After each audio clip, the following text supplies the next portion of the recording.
कुछ हफ्ते बीत गए थे। चिंकी अपनी जादुई घंटी को एक लकड़ी के डिब्बे में संभाल कर रखती थी, लेकिन एक रात अचानक घंटी अपने आप बजने लगी। टन टन टन टन। चिंकी ने तुरंत घंटी उठाई। एक तेज रोशनी के साथ वही जादुई दरवाजा दोबारा खुला, पर इस बार दरवाजा पर लिखा था, स्वागत है समय की यात्रा में। चिंकी ने हिम्मत दिखाई और दरवाजे में दाखिल हो गई। वो पहुंच गई एक अनोखी जगह, जहां आधा जंगल भविष्य का था और आधा बीते हुए कल का।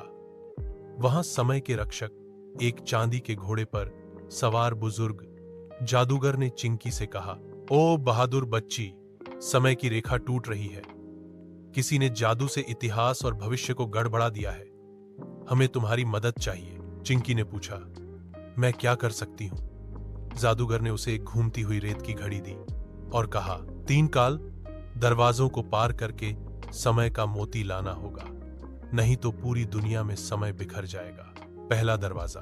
प्राचीन काल चिंकी पहुंची एक पुराने महल में, जहां पत्थर के सैनिक जिंदा थे। उन्होंने कहा, यहां से गुजरने के लिए तुम्हें सच्चाई की ताकत दिखानी होगी।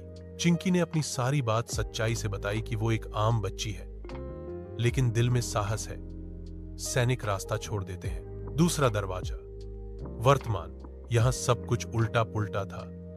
दिन में तारे चमक रहे थे और बिल्लियां उड़ रही थीं। चिंकी को अपनी समझदारी से रास्ता निकालना पड़ा।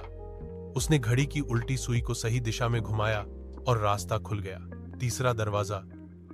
भविष्य में सब रोबोट थे। एक बड़ा कंप्यूटर चिल्लाया, तुम इंसान हो, अंदर नहीं जा सकती। चिंकी ने कहा, इंसान होने का मतलब ही है दिल और सोच दोनों का इस्तेमाल करना। कंप्यूटर चुप हो गया और रास्ता खुला। आखिरकार चिंकी को समय का चमचमाता मोती मिल गया। जैसे ही उसने मोती उठाया, सब कुछ फिर से सामान्य हो गया।